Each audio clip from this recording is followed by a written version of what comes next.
ताम्रपत्र, बखर, दस्तावेज हे जे काही लिहिलं जायचं या किल्ल्यांवरती ते इथून तयार केलं जात होतं. हे साहेब 20 फूट हाईट होतं त्यावेळेला, 20 फूट हाईटचं होतं. थोडक्यात आत्ताचं ते मंत्रालय म्हटलं तरी हरकत नाही. पण हे त्यावेळेचं सचिवालय पाहत असताना याचे साक्षीदार म्हणून बघा सर, हे लाईन मध्ये तुम्हाला दगड दिसत का याच्यावरती? या प्रत्येक दगडावरती चौकोनी सागवानी खांब होतं. प्रत्येकाला समोरच्या दिशेने पायऱ्यांची व्यवस्था होती. आतमध्ये एंट्री सुद्धा त्या पद्धतीने केली जात होती. विचार करा, हे जर का जळालं नसतं तर वास्तविकता रायगड कसा पाहता असता. पूर्ण हे सजलेलं होतं. 16 फूट हाईटची लेवल ऑफिस लेवल होती. उर्वरित 4 फुटामध्ये त्यांची दप्तरे ठेवली जात होती. जर 10 मे 1818 गडावरती तो पारा झाला नसता तर वास्तविकता रायगड कसा आपल्याला पाहता आला याची कल्पना सुद्धा पाहता नसती. हा राजांचं त्यावेळेचं मंत्रालय साहेब, बरेचसे पुरावे इथूनच नष्ट झाले गेले, कारण ही शेवटची राजधानी होती बघा. इथून पुढे हा दुमजली जो चौथरा तुम्ही सर्वजण पाहता साहेब, या चौथऱ्याला दिवाणी खास म्हणतात. तर जे छत्र पाहतो याला म्हणतात दिवाणी आम. प्रात्यक्षिक लाईव्ह मध्ये पाहायचं म्हटलं तर साहेब दिल्लीच्या लाल किल्ल्यावरती जाऊ, ते खरं प्रात्यक्षिक समोर येते. दिवाणी खास लोकांच्या बैठक येते, म्हणजे थोडक्यात विधानसभेची जागा. आम जनता दरबार, राज्याभिषेक या किल्ल्याची पवित्र जागा पाहायला जाऊया सर, पण जाण्यापूर्वी एकदा गडाची समोरची दिशा पाहूया आणि मग राज्याभिषेक पुढे पाहूया. या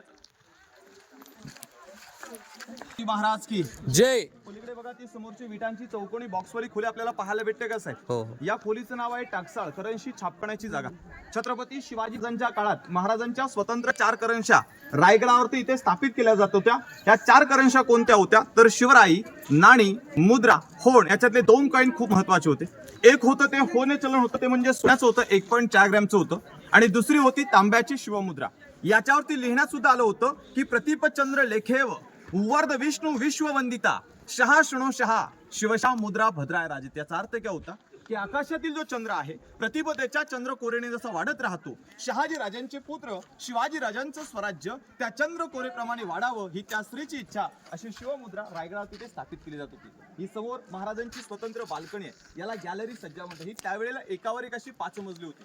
आज साहेब पहिला आणि पहिला मजला पाहतो, याच्यावरती अजून जर का 4 मजले असेल तर आपण अंदाज लावा याच्या 5व्या मजल्याची हाईट किती उंच असेल. आणि जर का शिवाजी महाराज गडाचं चहूबाजूचं वातावरण क्लिअर असेल आणि याच्या 5व्या मजल्यावरती गेले तर रायगडावरून शिवाजी राजांना 8 किल्ले दिसत होते. मग 8 किल्ले कोणते तर पूर्व दिशेला राजगड, तोरणा आणि लिंगाणा. रायगडाच्या दक्षिणेला पाहिलं प्रतापगड, सोनगड, चांबारगड आणि मकरंदगड दिसतोय. आणि रायगडाच्या पश्चिमेला मानगड बघा. ते 2 लाईन दिसतात खाल्लेल्या, तो पालखी दरवाजा स्वराज्याच्या पालखी करत होत्या. समोर हे 2 स्तंभ, हे त्यावेळेचे सप्तमनोरे 7 मजली उंच होते. ज्याचं काम चालू आहे त्याचं नाव आहे विजय स्तंभ. विजयाचा भगवा ध्वज रायगडावरती तिथे फडकवला जात होता. हा होता अष्टकोनी स्तंभ. शिवाजी महाराजांच्या राण्या सायंकाळच्या वेळेला निवांत हवा खाली बसायला राण्यांची गॅलरी सज्जा असं म्हणतात. समोर